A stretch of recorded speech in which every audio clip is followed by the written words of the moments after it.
ये क्या है, ये केस बेस्ड क्वेश्चन है, केस बेस्ड क्वेश्चन।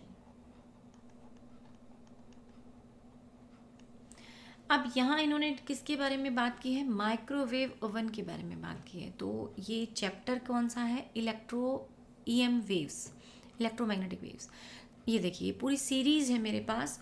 यहाँ पर इन्होंने क्या दिया है, नीचे की तरफ वेवलेंथ रेंज दी हुई है, ये जो रेंज है ये वेवलेंथ की है, और ऊपर है फ्रीक्वेंसी की। तो हमें कंपैरिजन मिल जाता है कि किस में किसकी वेवलेंथ ज़्यादा है। तो माइक्रोवेव की बात कर रहे हैं, एक बार बैक टू द क्वेश्चन चलते हैं। चलिए मेन मैंने पॉइंट्स हाईलाइट कर दिए थे, तो उसी की बात कर लेते हैं एक बारी। वो कहते हैं कि माइक्रोवेव क्या करता है, इलेक्ट्रोमैग्नेटिक रेडिएशन का एक पर्टिकुलर पार्ट है, पूरी एक इलेक्ट्रोमैग्नेटिक रेडिएशन स्पेक्ट्रम है, स्पेक्ट्रम का एक हिस्सा माइक्रोवेव ही है, जिसके पास फ्रीक्वेंसी कैसी होती है, विजिबल लाइट से स्मॉलर होती है। फ्रीक्वेंसी एंड एनर्जी दोनों ही विजिबल लाइट से कम होती है, लेकिन वेवलेंथ ज़्यादा होती है, यानी इन्वर्स रिलेशन है। और फिर इन्होंने कहा कि एक्चुअली माइक्रोवेव फंक्शन कैसे करता है, तो ये बता रहे हैं कि फ्रूट्स को, वेजिटेबल्स को, या फिर हमने जो भी चीज़ कुक हमने कर रखा है उसको हमने वार्म करना है या उसे कुक करना है, तो हम उसे कंटेनर को जब माइक्रोवेव में रखते हैं तो एक्चुअल में क्या होता है, जो भी हीट जनरेट होती है वो जनरली किस वजह से होती है, because of random motion of atoms की वजह से होती है। तो माइक्रोवेव भी यही कर रहा है, उसको क्या कर रहा है, जो उसके अंदर स्टोर्ड वाटर पार्टिकल्स हैं, वाटर मॉलिक्यूल्स हैं, उनकी वाइब्रेशन की फ्रिक्वेंसी बढ़ा रहा है ताकि वो रेजोनेंस गेन कर लें, यानी मैक्सिमम एम्पलीट्यूड से रोटेट करें, जिस वजह से हीट क्रिएट हो। तो ये प्रोसेस होता है। तो यहाँ मैंने ये भी अंडरलाइन किया, ये देखिए, frequency of rotation of the water molecule is about 300 crore hertz. So इतने करोड़ हर्ट्स की फ्रिक्वेंसी से वो वाइब्रेट या रोटेट करना शुरू कर देते हैं in the microwave. Okay, last चीज़ देख लेते हैं, container remains unaffected and cool. अब हमें ऐसे कंटेनर जो नॉन मेटल हैं या फिर जो पोर्सिलिन के बने हुए हैं, वो वाले मेटल हम यूज़ करेंगे तो उनसे हमें इलेक्ट्रिक शॉक नहीं लगता।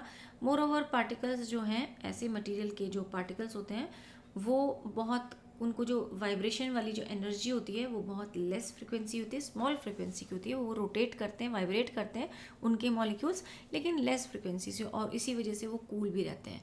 तो उनसे मतलब 10 कैनॉट एब्जॉर्ब माइक्रोवेव एनर्जी, तो माइक्रोवेव की एनर्जी को वो ज़्यादा एब्जॉर्ब नहीं कर पाते।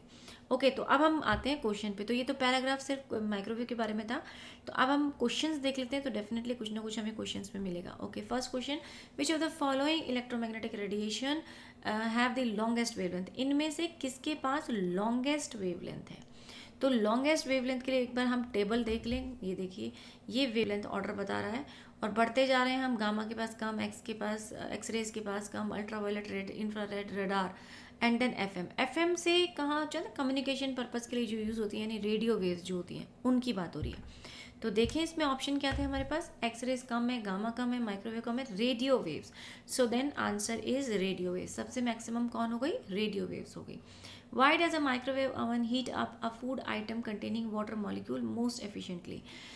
माइक्रोवेव ऐसे मॉलिक्यूल, ऐसे सब्सटेंस को हीटअप क्यों करता है, या फूड आइटम को इजीली हीटअप क्यों कर पाता है, जिसके पास वाटर मॉलिक्यूल यानी कि लिक्विड फॉर्म में हो। आपके पास सी है। तो energy from the microwave is transferred efficiently to the kinetic energy of the water molecule at its resonance frequency. Resonance frequency पर वो उसको ट्रांसफ़र कर देते हैं ताकि वो हाई एनर्जी के साथ रोटेट करना शुरू करें। Next, microwaves are transverse electromagnetic wave, longitudinal electromagnetic wave, stationary wave, और none of the above. Microwave क्या होती हैं, वो इलेक्ट्रोमैग्नेटिक वेव्स होती हैं, और इलेक्ट्रोमैग्नेटिक किस नेचर की होती हैं, ट्रांसवर्स नेचर की। तो इसलिए माइक्रोवेव भी ट्रांसवर्स नेचर की हैं। Which of the following are not electromagnetic wave.